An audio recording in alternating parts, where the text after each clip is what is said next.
two angels invited him, Enoch was taken to the clouds. What would be the first heaven?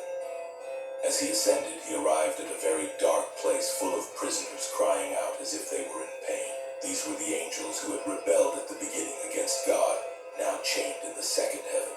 In the third heaven, Enoch saw paradise, and right in front of it was hell. In the fourth heaven, there were the sun and the moon. In the fifth heaven, Enoch saw countless massive beings, also known as the Grigori, who lived in eternal sorrow. These were the Anunnaki, who once descended to earth and became corrupted by women, now awaiting judgment along with the Prince of Rebellion. In the sixth heaven were all the cherubim, seraphim, phoenixes, and celestial creatures. In the seventh heaven, Enoch saw angels with many eyes. Probably the Ophanim. The eighth heaven controlled and changed the seasons. The ninth heaven contained countless constellations and galaxies. But it was when Enoch finally reached the 10th heaven that he saw God face to face. Enoch describes that God's face was wonderful, but also terribly fearful and terrifying. This is what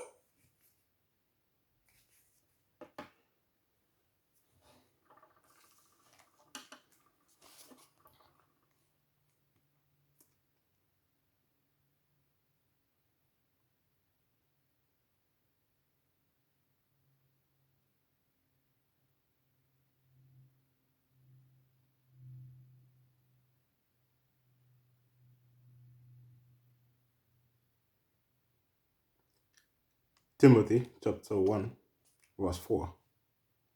Nor give heed to fables and endless genealogies, which cause disputes, rather than godly edification, which is in faith. So yes, if you look ahead here, you can see what you see, and you're free to interpret what you want to interpret, okay?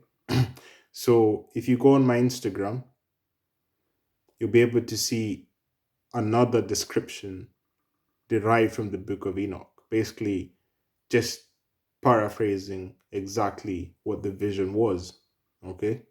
And if you're new to this, honestly, just be humble and say you don't know, yeah?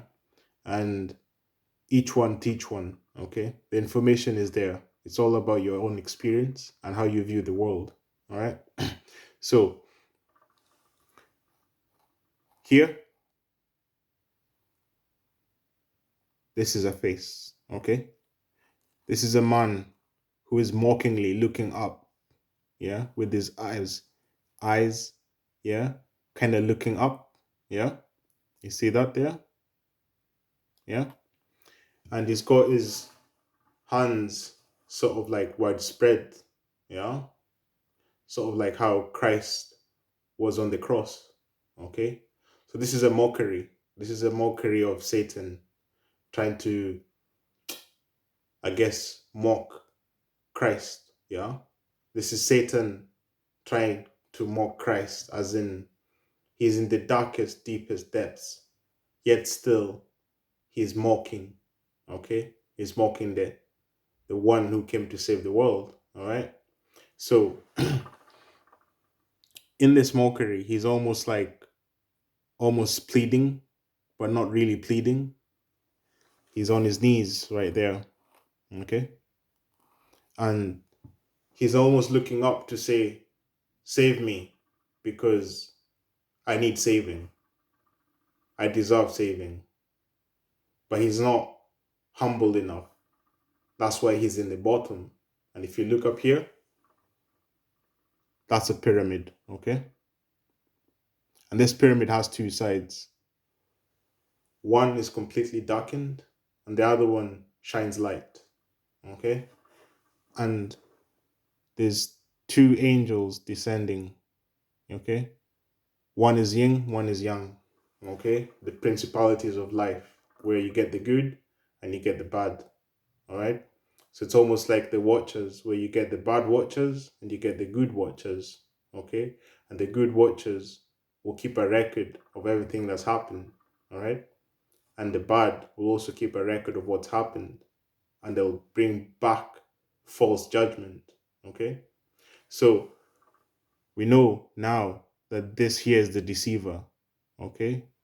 And the deceiver is at the bottom, because if you look here, He's at the bottom of the pyramid, okay? Almost like sunken deep in.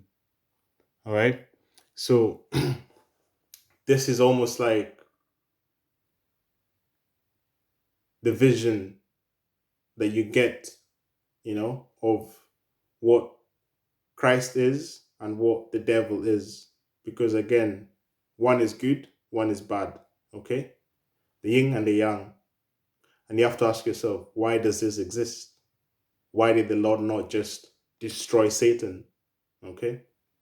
So that's where you get that balance of life where you could be at the top here, yeah, and you could still fall down to the bottomless pit right there. Okay?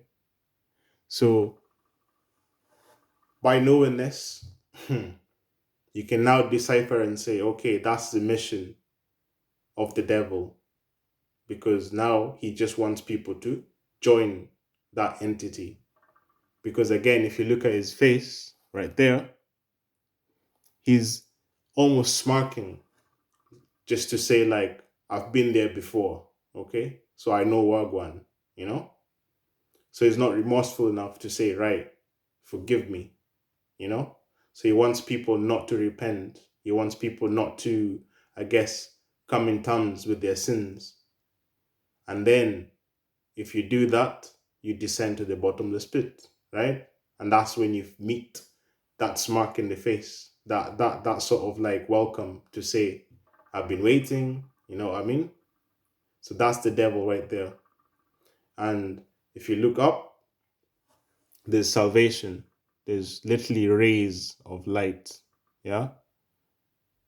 So it's upon you to choose and say, okay, where am I going? You know? But if you come back down here, it's darkness. Yeah. It's all darkness. Okay. He exhumes darkness around here. If you go up, there's salvation. All right. So that's just the yin and yang of this blessed love.